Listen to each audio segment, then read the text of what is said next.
The night my son called me a thief, he had no idea his daughter was alive because of me.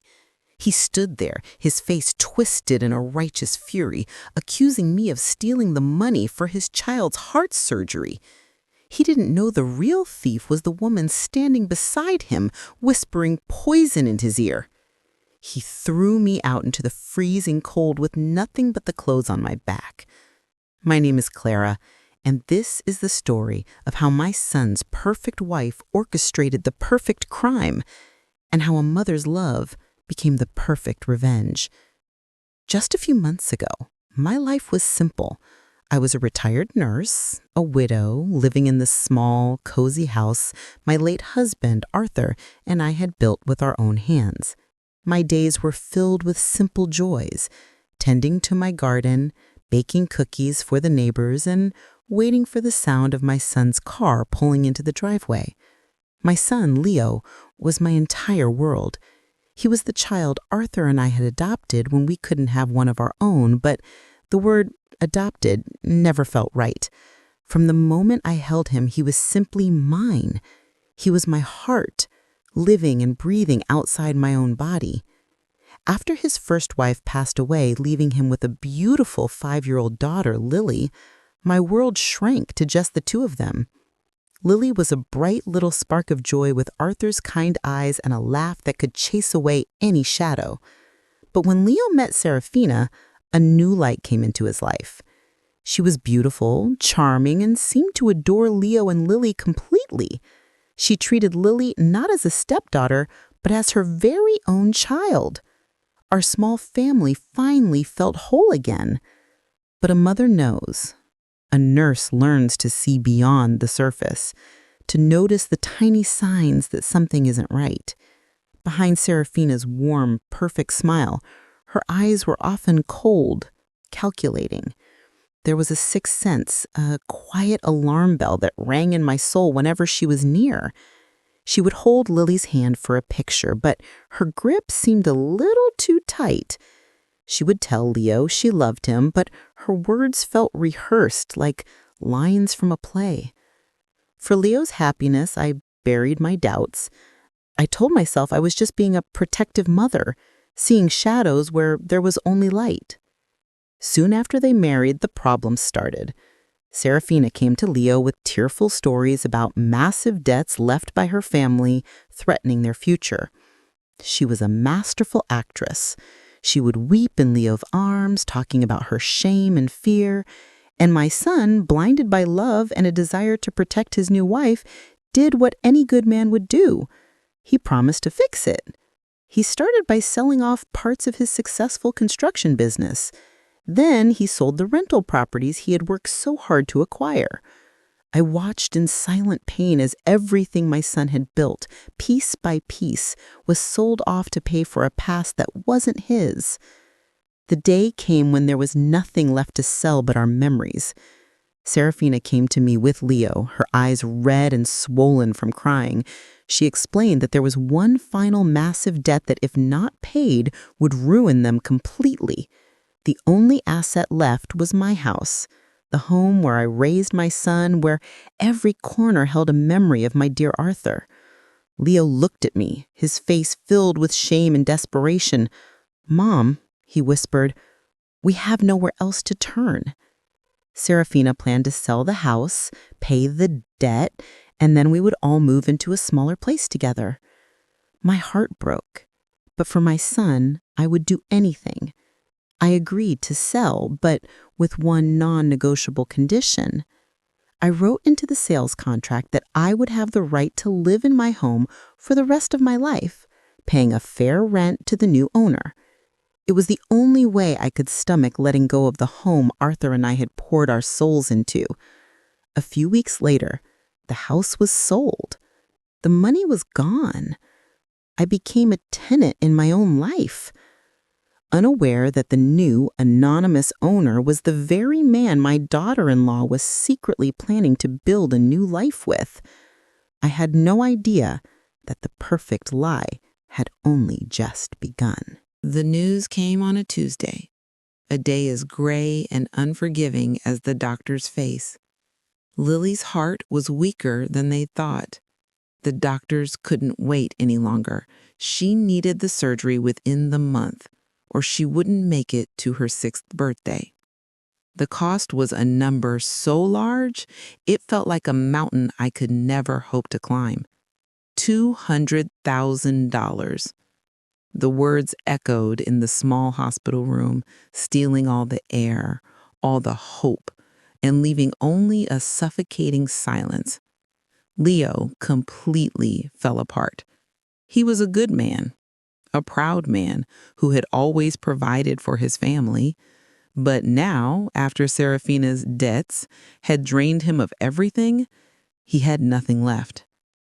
I watched my son, my strong, capable boy, crumble in a hospital chair, his face buried in his hands, his shoulders shaking with silent, gut-wrenching sobs. It was the sound of absolute despair. In that moment, he wasn't a grown man. He was the little boy I had held in my arms, terrified of the monsters in the dark. I walked over to him, my own heart aching, but my voice was steady, a nurse's voice, a mother's voice. "Leo," I said softly, placing a hand on his shoulder. "Look at me." He lifted his head, his eyes red and lost. "We are going to fix this. Lily is going to be fine." He just shook his head, whispering, "How, Mom? How?" That's when I told him my secret. I told him about the retirement fund Arthur and I had built over 40 years. It was our safety net, the money we had carefully saved for our old age, for the quiet years we were supposed to have together. It was every overtime shift I'd worked, every small bonus Arthur had tucked away. It was meant to be my security, my independence. But what is security compared to a grandchild's heartbeat? "I have it, Leo," I told him, my voice firm. "I have every last penny you need. I'll give it all for Lily." For the first time in weeks, I saw a flicker of light return to my son's eyes. He hugged me tightly, burying his face in my shoulder just like he did when he was a boy. And for a moment, everything felt possible again. We had hope. And that hope made me careless. That evening, back at my house, we were sitting at the kitchen table making plans. Serafina was there, looking pale and worried, holding Leo's hand. I was so relieved, so full of a fragile optimism, that I spoke without thinking. "The money is in a special retirement account. It will take a few days to transfer, but it's all there. $200,000. I saw it then. It was a look that lasted only a second, a flicker in Serafina's eyes as I said the amount. It wasn't relief. It wasn't gratitude. It was something else, something sharp and hungry.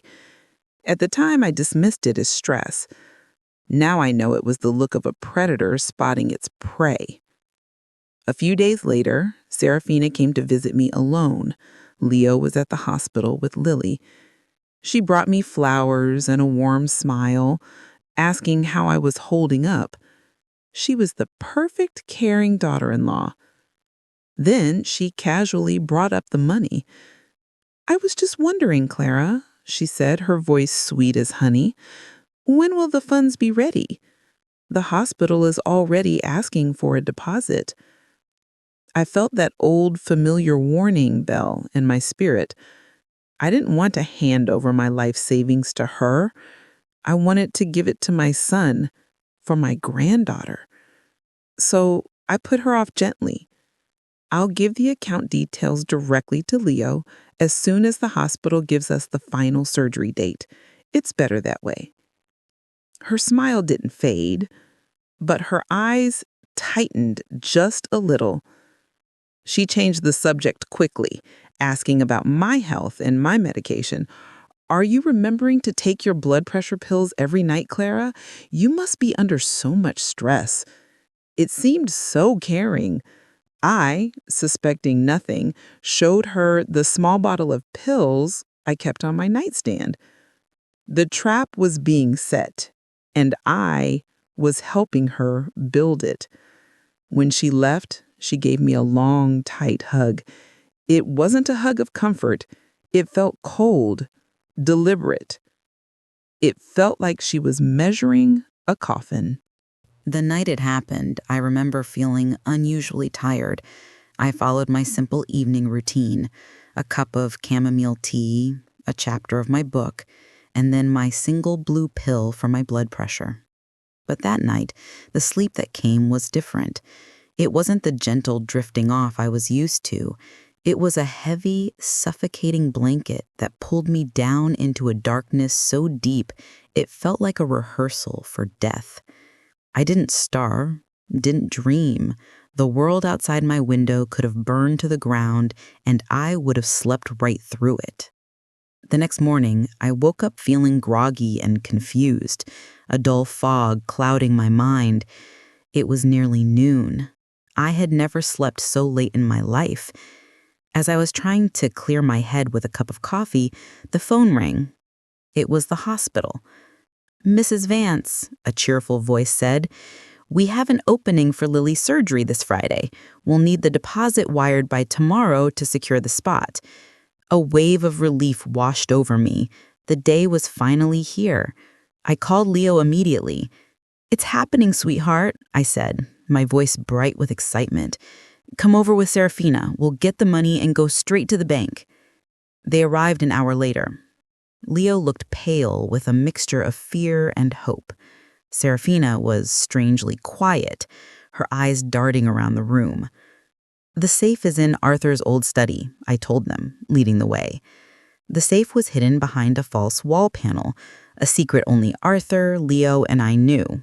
It was where we kept our most important documents and the retirement savings I had withdrawn and stored for safekeeping just last week. With trembling hands, I spun the familiar combination lock. Click, click, clunk. I pulled the heavy steel door open, a smile on my face. And then my world stopped. The safe was empty. The neat stacks of cash that had filled it to the brim were gone. A cold metallic dread washed over me. I reached inside, my hand shaking, patting the empty shelves as if the money might magically reappear. "No," I whispered, "no, it can't be." Leo stared into the safe, his face draining of all color. "Mom, where is it? Where's the money?" Before I could even process what was happening, Serafina let out a loud, theatrical gasp. She didn't sound sad. She sounded accusatory.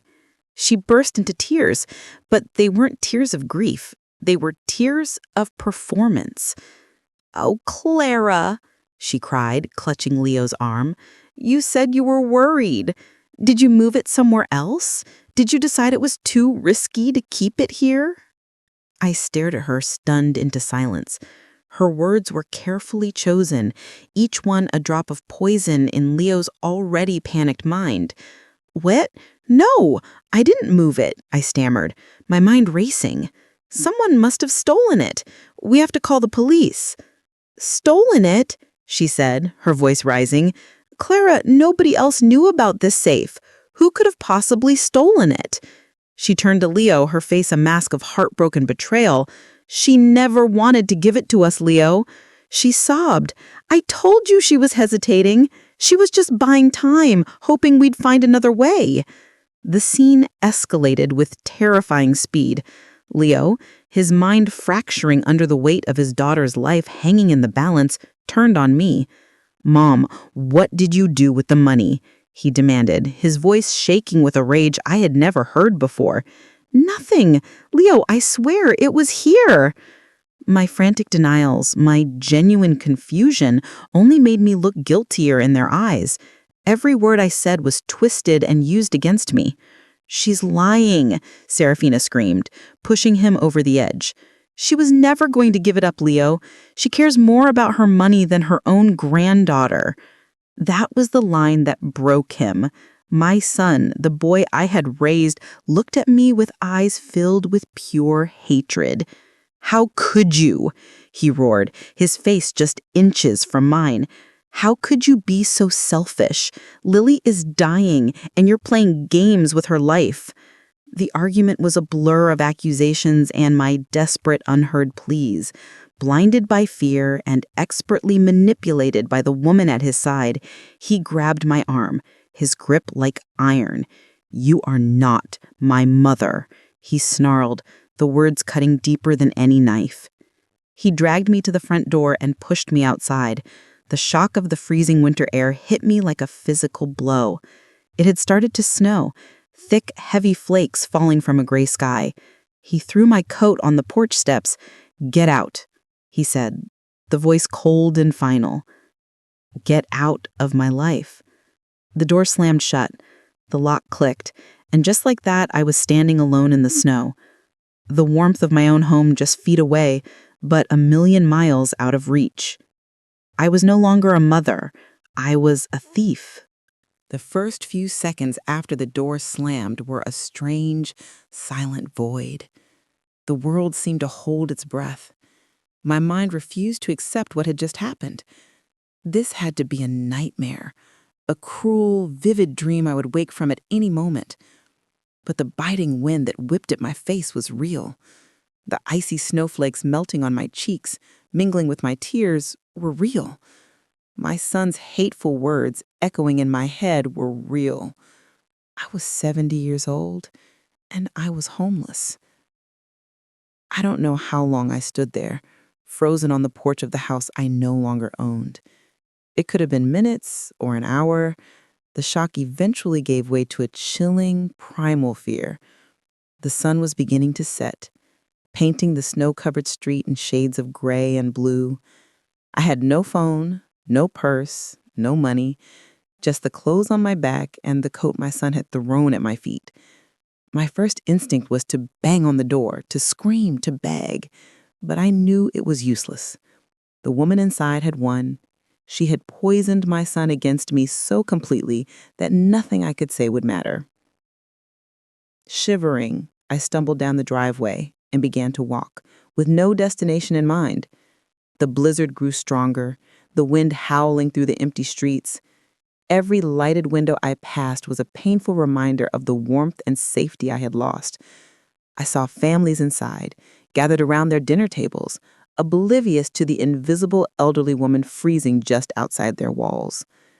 I eventually found my way to a 24-hour diner, the warm, greasy air a welcome shock to my system.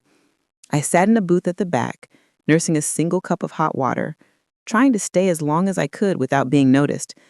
I watched the clock on the wall, each tick a slow, agonizing second of my new reality.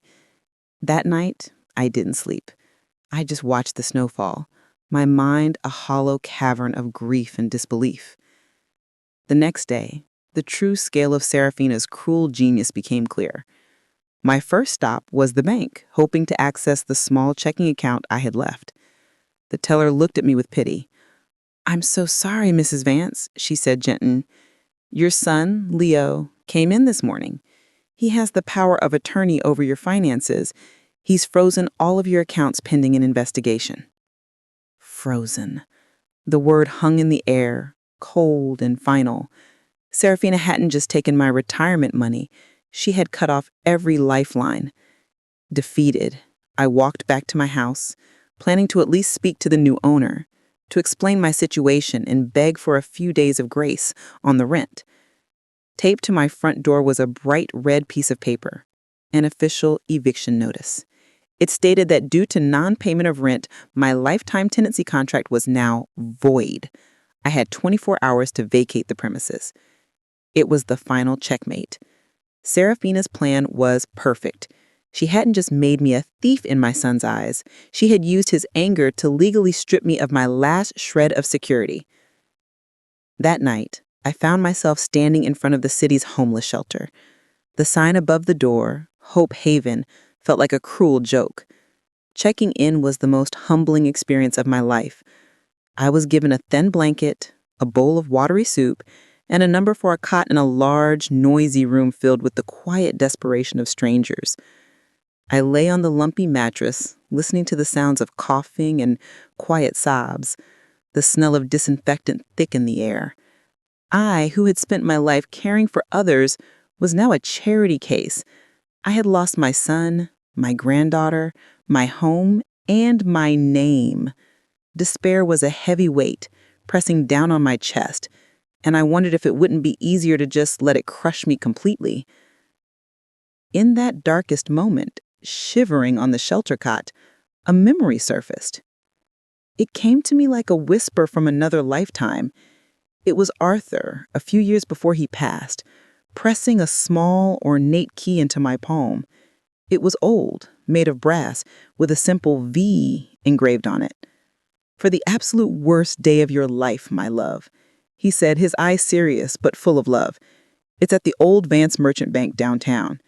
I pray you never have to use it, but if you do, know that I am still looking out for you." I had forgotten all about it, tucking it away in a small hidden pocket of my winter coat, the very coat I was now clutching like a life raft. My fingers fumbled for the pocket, and there it was, cold, solid, and real. It wasn't much, but in the crushing darkness, that small, forgotten key felt like the first spark of a distant star. The next morning, I woke to the cold, impersonal clang of the shelter's breakfast bell. But for the first time in days, I didn't feel the crushing weight of despair. I felt a flicker of something else, something I hadn't felt since Arthur was alive. Purpose. I clutched the old brass key in my pocket, its sharp edges a comforting, solid presence.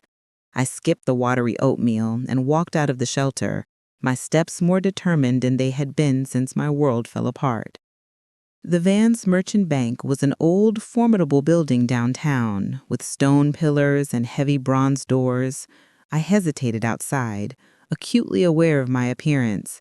My hair was unkempt, my coat was wrinkled, and I probably looked like just another lost soul on the street. I took a deep breath, straightened my back, and walked in. The teller looked at me with the mixture of suspicion and pity, but when I presented the key and Arthur's old account number, her expression changed.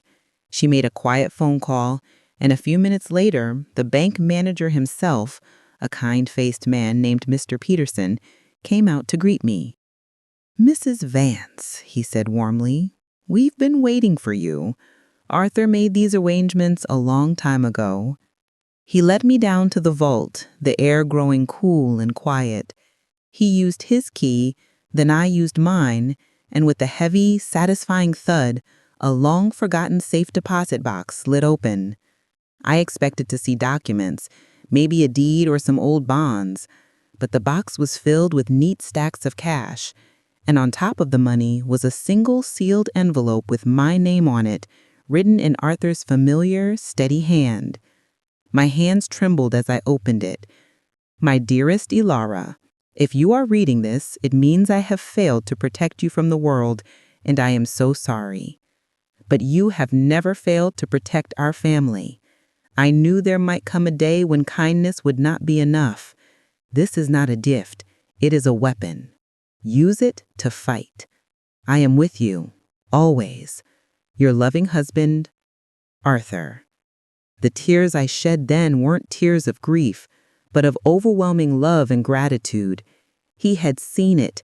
He had known somehow that a storm might one day come for me, and he had built me an ark. Mr. Peterson discreetly counted the money. $100,000. It was a fortune, but I knew with absolute clarity that its purpose wasn't for me. My first stop was not a hotel, a restaurant, or a clothing store. I walked the 10 blocks to the hospital, the heavy envelope of cash clutched in a grocery bag. I went directly to the billing department. "I'd like to make a payment for a patient," I said to the clerk, my voice steady. "The name is Lily Vance. I'd like to pay for her heart surgery in full." I pushed the stacks of cash across the counter. And this must be an anonymous donation. The family is not to be told where it came from." The clerk stared at me, her mouth open, but she did as I asked. As I walked out of that hospital, a weight lifted from my soul. My granddaughter was safe. The clock was no longer ticking. Now the hunt could begin. I knew I couldn't go back to the shelter, but I also couldn't appear to suddenly have money. Serafina and Leo thought my accounts were frozen. I used a small portion of the remaining cash to check into a cheap, discreet motel on the far edge of town, paying week by week. It wasn't much, but it had a lock on the door and a hot shower. It was a palace. For the first time in days, I felt like a person again, not just a victim. My next move was the most important one. I found a phone book and looked up private investigators. I ignored the flashy ads and chose a small independent agency run by a woman. Her name was Evelyn Reed. When I met her in her small, cluttered office, she was exactly what I had hoped for. Sharp, observant, and with a no-nonsense air that reminded me of my toughest nursing supervisors. She listened to my entire story without interruption, her eyes never leaving mine. I told her about Leo, Serafina, the stolen retirement money, and the final cruel betrayal. I left out the part about the locker. As far as she was concerned, I was a desperate homeless woman with one last bit of hidden cash. When she finished, she was silent for a long moment. "So let me get this straight," she said, her voice gravelly. "Your daughter-in-law steals your life savings, frames you for the crime, gets your son to throw you in the cold, and you want to use the last bit of money you have on this earth to prove your innocence and save the granddaughter whose father thinks you abandoned her?" "Yes," I said simply. Evelyn leaned back in her chair, and a slow, wry smile spread across her face. "Lady," she said, "you are my new favorite client.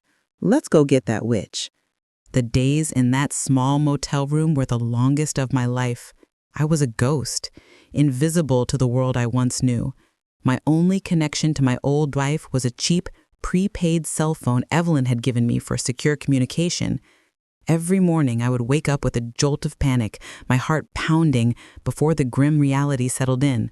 I was a fugitive from my own family, waiting in the shadows. A week after I hired her, Evelyn called. "The surgery was a success," she said, her voice matter of fact. "The hospital confirmed an anonymous donor covered the entire cost last week. Lily is in recovery and doing well." I collapsed onto the lumpy motel bed, tears of pure relief streaming down my face. For the first time since this nightmare began, I could breathe. My little Rose was safe. Evelyn continued.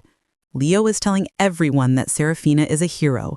The story is that she flew to California, convinced some rich relative to help, and wired the money just in time. She is milking it for all the sympathy she can get." The news was a bitter pill, but it didn't matter. The truth had a way of being patient. Now that Lily was out of danger, Evelyn's investigation went into high gear.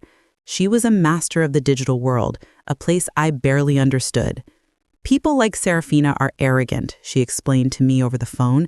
"They build their lives on a stage of social media, and they always leave behind an audience." Evelyn started with Serafina's so-called uncle in California. As I suspected, he didn't exist. There was no wealthy relative, no frantic flight, no last-minute miracle. It was all a lie, a beautifully constructed story to cover her tracks. Then Evelyn started digging into Serafina's life before she met my son. She discovered a pattern of debt, failed business ventures, and a string of men who had all, at one point or another, accused her of financial manipulation. And then she found him, a man named Marcus Thorne. His name was linked to Serafina's for years. Publicly, he was a smooth-talking real estate developer with a flashy smile.